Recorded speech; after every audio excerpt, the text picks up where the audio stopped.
Well, good morning, everyone. It's good to see each and every one of you. We're always so thankful for the opportunities we have to worship God in spirit and in truth.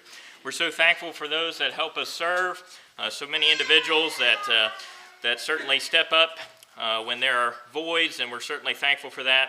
Always thankful for those that help us serve. Before I get into this morning's lesson, I would like to preface it with the elders did not instruct me to teach this lesson or preach this lesson. Every once in a while, the elders will say, Kyle, I think that this is something that needs to be talked about or preached on. And the reason I say that is this lesson does have a lot of implications in relation to our elders. We certainly love them, and we are very thankful for them as we look at one of the great leaders, Moses. But this lesson's inspiration actually came from my father. I appreciate the times I have with my father to discuss things, and fortunately, we have those opportunities, and those discussions I hold near and dear to my heart. I remember when my dad lost his father and how hard that was on him, and it really left an impression on me to try to appreciate every moment I have with my father. But we were having a discussion one day, and I won't discuss everything that was in that discussion, but the discussion kind of went to, heaven. And perhaps people we'd like to have conversations about certain things that perhaps we'd like to talk about. It's just one of those conversations, just kind of letting your mind float for a few minutes. And my dad said, I'd really like to talk to Moses. I would really like to talk to Moses. He said, I'd like to talk to Moses about him breaking those tablets. He said, I'd like to talk to Moses about at the edge of the promised land. He said, I'd like to talk to Moses when the people were rebelling against him. He said, I'd like to talk to Moses about the people complaining. Because my dad kind of said, he said, as I reflect on Moses, he was one of the great leaders of endurance.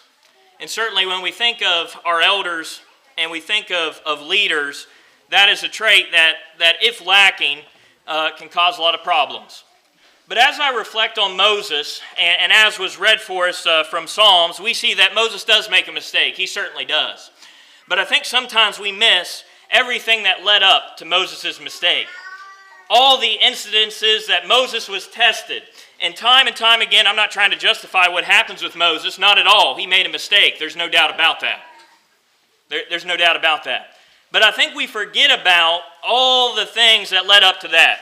And as I reflect on Moses, he certainly was a great leader when it came to endurance. And that's what I'd like to reflect on this morning.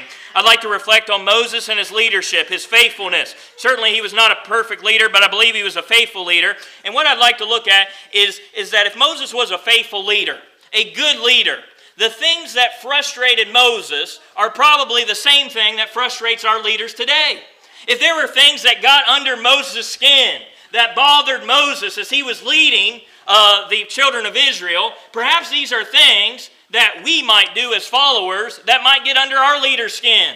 And I'd like to look at some of those this morning and reflect on those. Reflect on us as followers, but also reflect on Moses as a leader. And certainly there are many things that made, I think, Moses frustrated as he led the children of Israel. We're going to cover a lot of Bible today. We're really going to try to hit the highlights of Exodus and a lot of Numbers. So certainly have your Bibles open as we flick between these passages. But the first moment that I'd like to highlight of Moses' frustration was in Exodus chapter 32. But I think it would be only appropriate for us to look at things that happened before we get to Exodus chapter 32, which we're familiar with. This is when Moses goes up on the mountain, receives the 10 Commandments, and he comes down, and what are the children of Israel doing? They have made a golden calf, and they are worshiping this golden calf. But you know, what led up to that? We remember Moses growing up in Egypt, and he has the incidents where he's seeing the Israelites being basically abused, and he intervenes, and he ends up killing an Egyptian. And that leads him to leaving Egypt, fleeing Egypt, and he lives in the wilderness. And he is going to be called back to Egypt through that burning bush. And he's going to take Aaron, and they're going to go to Egypt to free the Israelites who are enslaved in Egypt. And you know what? When Moses shows up there in Egypt, he doesn't necessarily receive a warm reception. He goes to Pharaoh and says, let the people go. And as he does that, as he starts this process, Pharaoh starts to make things harder on the Israelites. And you know what the Israelites start to say in Exodus chapter 5? Leave us alone, Moses. We don't want to be freed. You're making it harder on us. Moses, please leave. So at the beginning of Moses' leadership, I'd say he's not really welcome. Like, oh yeah, we want to have Moses as a leader. They're trying to push him away from day one. Moses, get away. We don't need you. We don't want to be led to freedom. We're fine right here. We continue on. We have the plagues with Moses and Aaron, and we have Passover and the death of the firstborn, and they are on the run now. They're on the run away from Egypt, and they're on their way to the Red Sea. And they get to the edge of the Red Sea in Exodus chapter 14, and you know what the people say as they see those chariots coming? Let's go back to Egypt. Why did you take us out here to die? As you look in Exodus chapter 14, verses 10 through 14, they start saying all kinds of things to Moses. Moses, were there not graves in Egypt? Moses, why did you take us out here to die as these chariots are coming towards them? And Moses has to say, don't be afraid. God will fight for us. I think the children of Israel lack faith. But what amazes me, and I think amazes us many times, is when we reflect on what the Israelites have been through. Have the Israelites not got to observe the plagues that were in Egypt? Yes, they have. And now they're on the edge of the Red Sea, and somehow their faith is lacking, and they're afraid that their God cannot deliver them. And Moses has to say, don't be afraid. Have faith. God will fight for us. We haven't even made it to Mount Sinai yet. They complain when he shows up in Egypt. They give him a hard time at the edge of the Red Sea. In Exodus chapter 16, they complain that they have no food and they get manna from above. In Exodus chapter 17, they complain about water. Water is granted. We haven't even made it to Mount Sinai. Again and again and again, the people are complaining against Moses, rebelling against Moses, and sinning against Moses. We haven't even made it to Mount Sinai. Complained about food, complained about water, say, we're afraid. We don't know what to do. We don't know what to do. Well, you got to see the 10 plagues. Can you have faith that God will take care of us, that God will get us through this hard situation? Moses is at the edge of the Red Sea, and he says, come on, we can have faith. God fights for us. Let's do this. We can do this. God will fight for us. And then he makes it to Mount Sinai. Mount Sinai, he has the Israelites there. They've already went through all this, and I'm really trying to set up context, because you could probably say 4 major times they've already complained against Moses, and we're at Mount Sinai. I tell you what, I don't know if I would respond as Moses responds in Exodus chapter 32. In Exodus chapter 32, we have Moses. He goes up on Mount Sinai to receive the 10 commandments. And while he's up there, what happens? The people sin, and he comes down the mountain. God tells him to go down the mountain because he needs to see what the people are doing. And in Exodus chapter 32, in verse 19, it says, so it was, as soon as he came near the camp, that he saw the calf and the dancing. So Moses' anger became hot, and he cast the tablets out of his hands, and he broke them at the foot of the mountain. Moses was frustrated in this moment. There's no doubt about it. Why was Moses frustrated? Because God's people were sinning. You know what? Our leaders get frustrated when we sin. We, as followers of God, underneath the New Testament, as Christians, do you not know that when you sin, you frustrate our leaders? You put our leaders in a hard spot when you sin. And we've got social media today. Many brothers and sisters in Christ posting all kinds of things on social media that are engaged in sinful behavior, being around sinful behavior. They're not even thinking about. It's frustrating our leaders. It puts our leaders in a hard spot, does it not? Moses comes down the mountains. He throws those tablets down. He breaks them. I tell you, I think Moses had a little bit more restraint of emotion than I would. I'm just being honest. Perhaps it's because I'm young, but I admire our elders, and I admire Moses because he had a patience and endurance that I don't think I had. I think I might have done a little bit more with those tablets. You didn't want me to lead you when I showed up to Egypt. You didn't want me to, you didn't have faith at the Red Sea. You complained about food. You complained about water. Now we're here at Mount Sinai. I'm trying to do the best I can. I'm trying to get the 10 Commandments. I'm trying to bring them down. And why I delay, you are doing all this sinning. I might have did a little bit more with those tablets, I'm afraid to say. I don't know if I have the patience and endurance that Moses had. We frustrate our leaders when we sin, do we not? We see in the beginning of the chapter that Moses delays up atop the mountain, verses 1 through 5. We see that God responds in verses 7 through 10. And God has a very harsh response in relation to the people. And if you actually look at Moses in verses 11 through 14, Moses intercedes for the people. Now this is going to be a pattern that we're going to see through the timeline of Moses, is the people are doing something that they shouldn't be doing, and many times it's against Moses himself, and you know what Moses does? He prays, he intercedes for the people that he's leading. Moses was a great man in this respect, because I don't know if I'd respond in the same way. Blatantly sinning against the Lord? Making a golden calf when you got to see the 10 plagues. These are the same people that got to see the 10 plagues. These are the same people that went across the Red Sea on dry land as God pulled the waters back. Are the same people that are worshiping golden calf at the bottom of the mountain. Moses intercedes, verses 11 through 14. Then Moses comes down the mountain and he sees what's going on. And we certainly see his frustration. Do you understand that you frustrate our leaders when you sin? We understand that we're not perfect individuals, but are you giving our leaders a hard time because you're living a worldly life? We see the discipline. You remember the discipline that happens at Mount Sinai? You get down there, chapter 32, you get to some of these verses 19 through 21.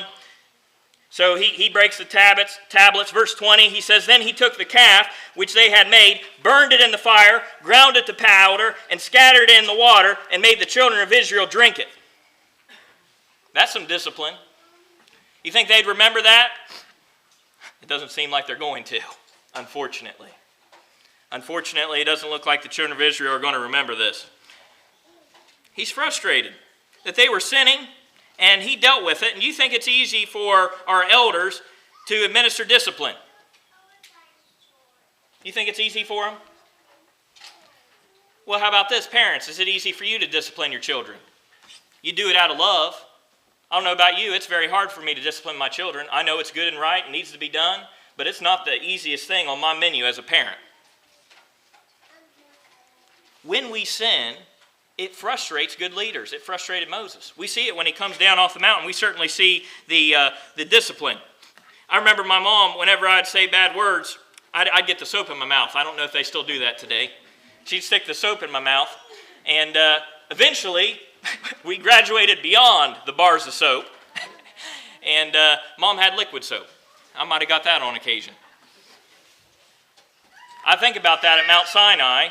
They're kind of been given this discipline here that's being administered. Discipline's not pleasant in the moment. Hebrews says that, Hebrews chapter 12 and verse 11. It says, Now no chastening seems to be joyful for the present, but painful. Nevertheless, afterwards it yields the peaceful fruit of righteousness to those who have been trained by it. Discipline is a trainer. You do something bad, and then something is going to be in response to that. And when we don't respond to bad things, then what happens is they persist. And I think we see that idea in Ecclesiastes, is when a punishment is not administered swiftly, then what happens is evil persists. And don't we not see that in our world? When there's no fear of punishment, when there's no discipline, evil persists. What do they have to do after almost every hurricane? They have to call in the National Guard. Why do they have to call in the National Guard? Because people don't fear punishment. They think they can get away with anything because all this tragedy has happened. And they run and they loot and they steal and they think, I'm not going to be punished. It's hard on leaders when we sin, because leaders try to do the best they can to address it as best they possibly can. You understand, you frustrate leaders when you sin. You know they're going to leave Mount Sinai. And you think that perhaps the children of Israel would have learned their lesson. The children of Israel are going to be on the straight and narrow. They're never going to go off to the left hand. They're never going to go off to the right hand. Well, in Numbers chapter 10, they leave Mount Sinai. In Numbers chapter 11, once again, they're complaining about food. Wait. They complained 4 times before Mount Sinai. Moses comes down and sees them worshiping a golden calf. You think that they might get the message, but they leave Mount Sinai, and then once again they're complaining about food in Numbers chapter 11. Things aren't perfect. Things aren't the way we like it. We're going to complain about it. And that's exactly what they did in Numbers chapter 11. In Numbers chapter 11, I think verses 1 through 3, you see them having a general complaint. And you know how God addresses their general complaint? He addresses it with fire. That's what he does. Numbers chapter 11, they just have a general complaint, I believe, verses 1 through 3, and God addresses it with fire. You think that would get the children of Israel's attention. It did not. They continue on, verses 4 through 9, and they say, you know what? We really want meat.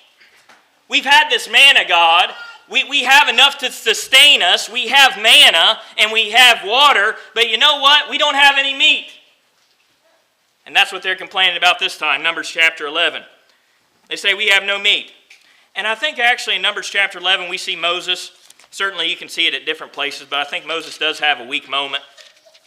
Which, I mean, Moses already made it farther than I believe I would have. So I admire him in that respect. But in chapter 11, verses 10 through 14, he gives this idea of being all alone. You know what? That is not a strange idea to see from the servants of God. We see it from prophets. We see it from preachers. I think we see it in the New Testament from Christians, is that Satan tries to use that idea of loneliness on us, and he tries to use it very hard. Satan wants to think that we're the only ones trying to live a godly life. He wants to think that we're the only ones trying to serve the Lord. He wants to isolate us. And I think Moses here, he feels isolated. I think I might have felt like this a little bit before this. But he kind of says, I'm all alone. And that's certainly what he expresses there in Numbers chapter 11, verses 10 through 14. Verses 16 and 17, we see a little bit of distribution of the load to try to help him. And God is going to grant them meat in chapter 11. And basically God's going to say you're going to have to eat it for the whole month. But we can't linger there too long. But in chapter 11, basically, we see them complaining again. Chapter 12, we're going to see the children of Israel, well, actually Aaron and Moses' sister there, we're going to see that Aaron and Mira, they kind of go against Moses because he's married an Ethiopian woman in Numbers chapter 12. Now you think about this, now they're going after Moses' family. They're complaining about his leadership. They're frustrated with the things that are going on. They just keep complaining, keep complaining, keep complaining. I mean, it's just all through. You read Exodus through Numbers, you're going to see it time and time again. But here in Numbers chapter 12, it takes a little bit of a turn because some people in Moses' close circle actually turn on him. And it appears that they're turning on him because he's married an Ethiopian woman. So now they're going after Moses' wife. I don't know about you, but those are some of the biggest struggles I've had in my life when people went after my family. People have went after my family. It doesn't bother me as much when people come after me. I've had people come after me. But when they come after my family, that hurts on a whole nother level. In Numbers chapter 12, they're going after Moses' family. You know, I almost look at Moses, and for a moment, can you not just have a moment of emotion, feeling for Moses? And just say, look at what Moses has done up until this point. They didn't want him at the start of this process. They didn't want him when they were going to Mount Sinai. They didn't want him at Mount Sinai, and they send him to Mount Sinai. They left Mount Sinai. They're still complaining. They're still frustrated. They're still doing things. And they come after Moses' family. You think it would end there? Numbers chapter 13 and 14. They left Mount Sinai. They're complaining about food. They're complaining about Moses and his relationship. And actually, interesting about that situation real quick is Mira actually gets leprosy. God says, you're going to speak against Moses. You're going to speak about his wife. He strikes Mira with leprosy. And you know what Moses does almost immediately? He prays for her. The individual that's complaining about his wife struck with leprosy, and Moses immediately says, we need to intervene. And of course, Aaron's there as well, intervening. But I tell you, talk about praying for kind of your enemies in a moment. Somebody that speaks against your wife. Moses and his endurance is something that amazes me as I study this. Verses chapter 13 through 14, finally they've left Mount Sinai. They complained about food. They've kind of poked at Moses and his wife. And now they get to the edge of the promised land. And certainly we know that story. We send in the spies. 40 days they spy it out. Joshua and Caleb, they are the only good spies to return a good report. The rest of the spies say that we can't do it. And in chapter 14, verses 1 through 4, what do we see? The children of Israel are complaining and rebelling. In fact, Joshua and Caleb in verses 6 through 9 in chapter 14, Joshua and Caleb say, come on everybody, we can do this. We can do this. But they continue to complain. In fact, they want to stone Joshua and Caleb. God is aroused and he is angry at this in verses 11 and 12. And then guess what Moses does again? Moses, you can't be doing this again. He does it again. Moses in Numbers chapter 14, verses 13 through 19, Moses intercedes for the people again. Can you not admire Moses' endurance? Can you not admire the heart of Moses? Can you not admire the sacrifice of Moses? Now, I'm probably just like everybody else. We highlight people's mistakes. Remember Moses, when he's at the burning bush and God tells him to go to Egypt, what does Moses do? He tries to come up with 3 reasons why he's not going to be a leader. He says, I'm not going to be a leader. You know why? No one's going to listen to me. I'm not going to be a leader. And he kind of rattles off those excuses. This is the same man all the way down here. Look at all the sacrifice and look at all he is doing for the children of Israel. They're at the edge of the promised land. This is where Moses is supposed to take them. Think about being so close to the finish line and then get turned back. Don't you think Moses almost took a sigh of relief when they sent in the spies?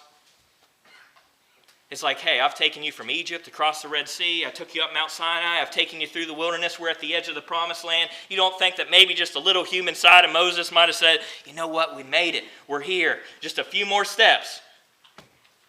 And then they rebel and complain. We can't take the land. They try to stone Joshua and Caleb. They turn them back.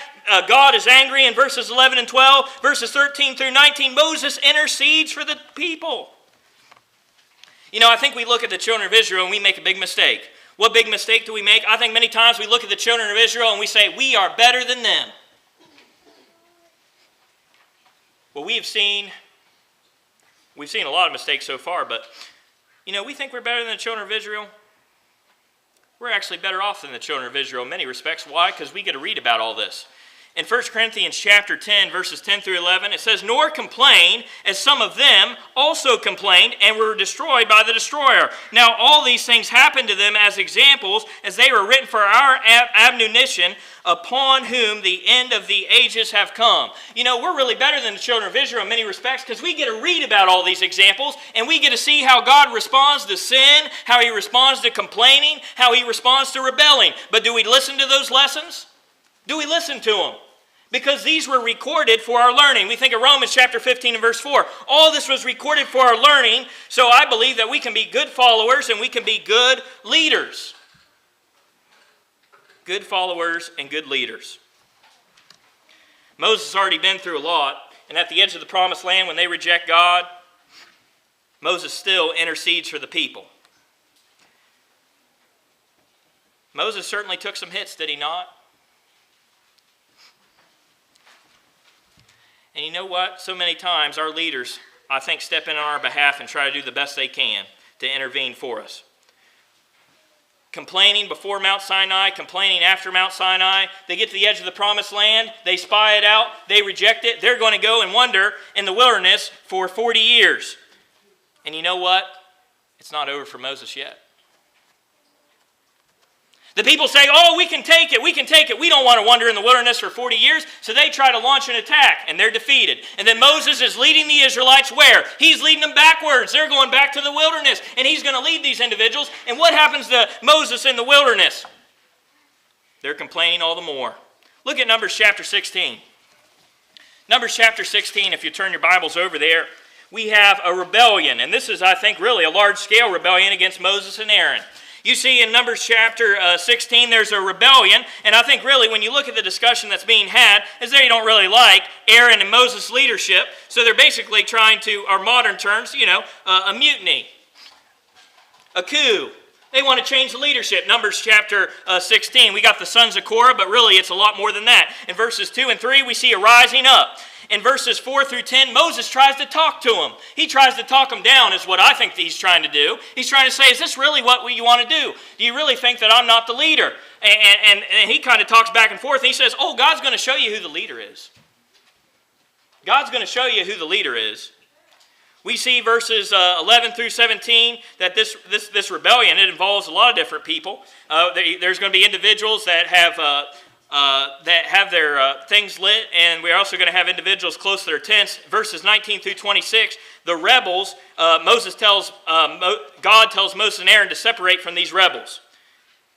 They've got rebels kind of by the tabernacle. They've also got some by the tents. and God tells them to separate from these rebels. These people that have been disobedient, that are challenging Moses and really Aaron as the appropriate leaders. These people are rebelling. And you know what happens? Is some of these rebels are swallowed up by fire, and the other rebels are swallowed up by the earth. Now that's a pretty intense picture, is it not? That's a lesson for us today, is it not?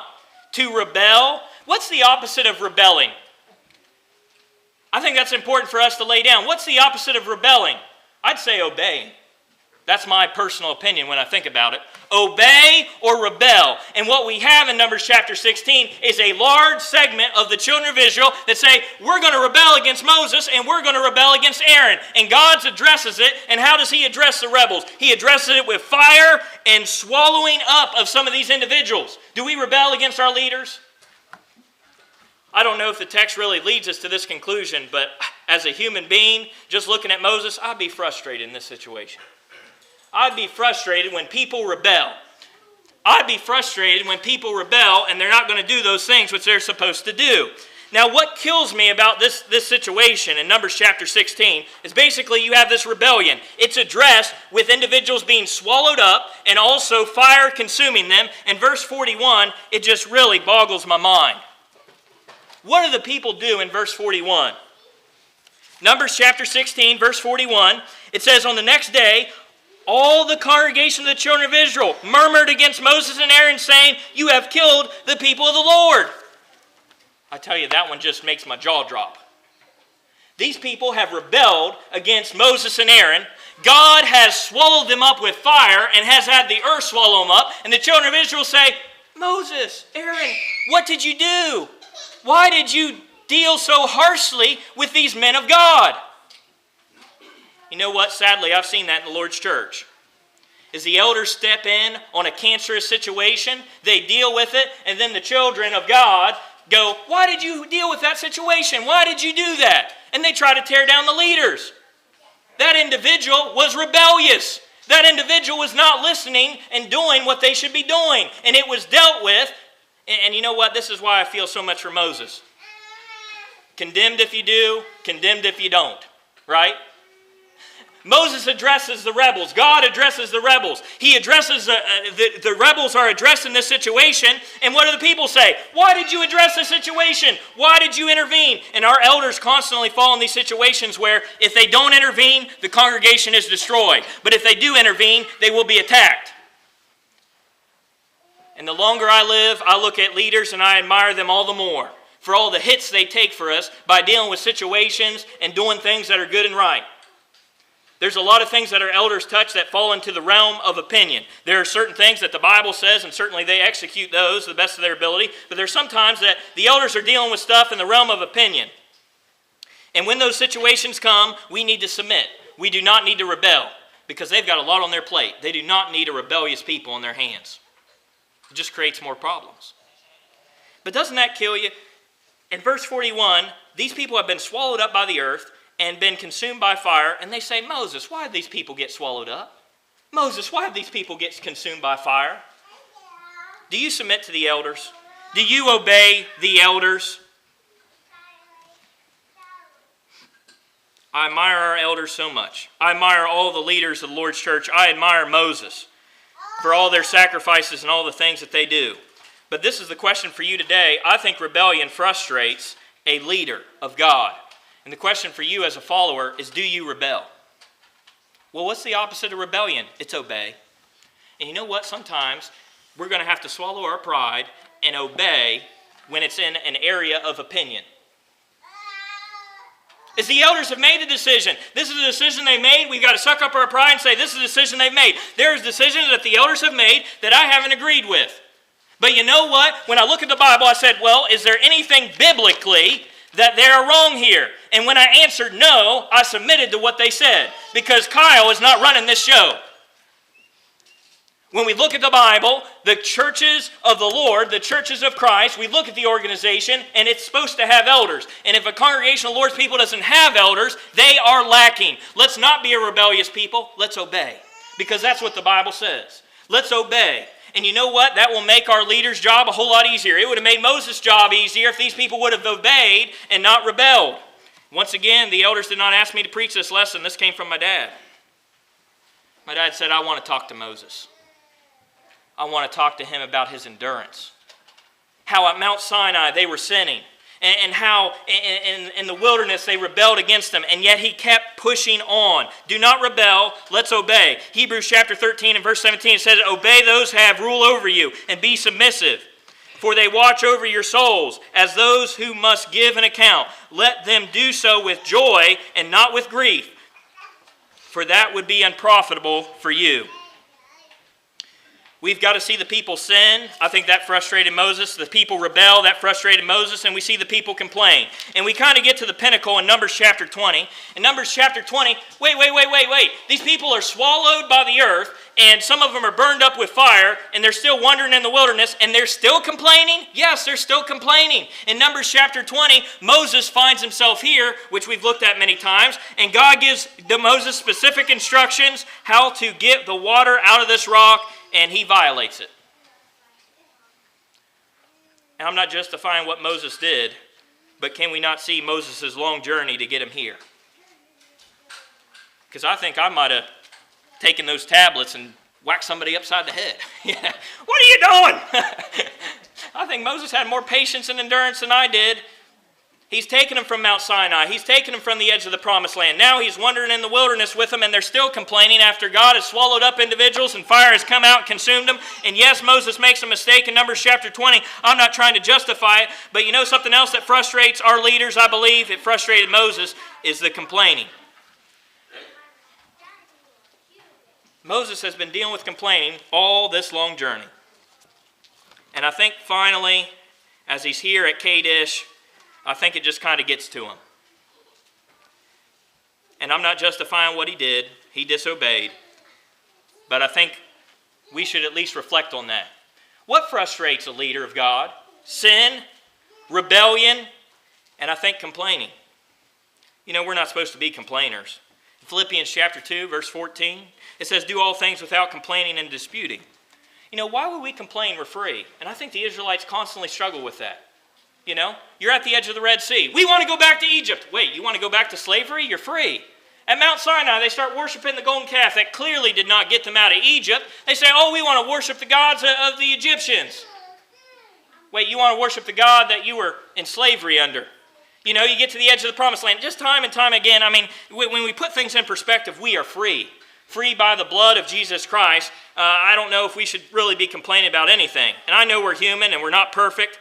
But, you know, this happens here in Numbers chapter 20, and you think this is it, right? Moses makes this big mistake, and he is not going to be able to enter the promised land because of it. Surely the children of Israel will stop complaining now. No, Numbers chapter 20 is where we're at. If you continue on, you will see in Numbers chapter 21, they're complaining about food again. And you know what God sends through the camp? He sends fiery serpents. I think fiery is really supposed to show their color, not necessarily a trait of the serpents, but I think it's talking about their color. But they're complaining about food again, and in Numbers chapter 21, he sends serpents through the camp, and they're bitten, and then Moses has to put the bronze serpent up on the staff. Wait, they're not done complaining yet? No, they're not done complaining. In Numbers chapter 25, we see the children of Israel, they get involved with the people of Moab. They start having sexual relationships that they shouldn't be having. It was a long road for Moses, was it not? A long road for Moses leading the people of God. These are supposed to be the people of God. What do we see the people of God doing? We see the people of God sinning. We see the people of God rebelling. We see the people of God complaining. I do not want to give our leaders a hard time. Our leaders have sacrificed far too much for me to give them a hard time. Look at Moses. Moses is not a perfect individual. I'm not trying to say that this morning. But you look at Moses, you go all the way back to the beginning of his leadership. Did Moses really want to lead? No, he did not. And when individuals sacrifice for us, and they say, I will try to lead to the best of my ability. Am I perfect? No. But when I try to lead to the best of my ability, I think I have an obligation to those leaders. I think when I look at those leaders and I respect everything that they do, I look at those leaders and say, you know what? If sin frustrates my leaders, I will not sin. I will try to be holy. Because my God is holy. I will not be perfect, but I will do the best I can to avoid sin. When I look at my leaders, I will not rebel. I will try to obey. If I cannot find something in the Bible that goes against what they're saying, I will submit and I will obey. Well, you say, I don't like that idea. Christianity is all about obeying. Obey God, obey Jesus, obey parents, obey our elders, I believe, obey the government. It's all about obeying. God is the author of salvation to all who obey. And certainly when it comes to complaining, I want to try to bring solutions. I want to help. I want to assist. I don't want to be part of the problem. I pray that I'm not part of the problem as a preacher here at Sandyville. I want to be a Christian. I want to be a good servant. That's the question for you. Are you a good servant? Are you sinning? Or are you trying to live righteously? Live righteously. Are you rebelling or obeying? I want to try to obey. Are you complaining or trying to come up with solutions? We should support our leaders. They have sacrificed so much for us. And I mean that from the bottom of my heart. I look at Moses. Gave up so much for the people of God. And our leaders certainly give up so much for us. You know, in Exodus chapter 14, Exodus chapter 17, I think we see a beautiful picture. The Israelites are in a battle. They're only being successful when Moses' arms are raised up. And you know what? A couple people, I think Aaron and Hur, they come up and hold his arms up. Can we support our leaders? Can we do everything in our power to support them and not bring them frustration? Let's do right, let's act right, let's speak right, and let's go home. Because certainly that's where our leaders are trying to take us. That's where Moses is trying to take them. He's trying to take them to the promised land.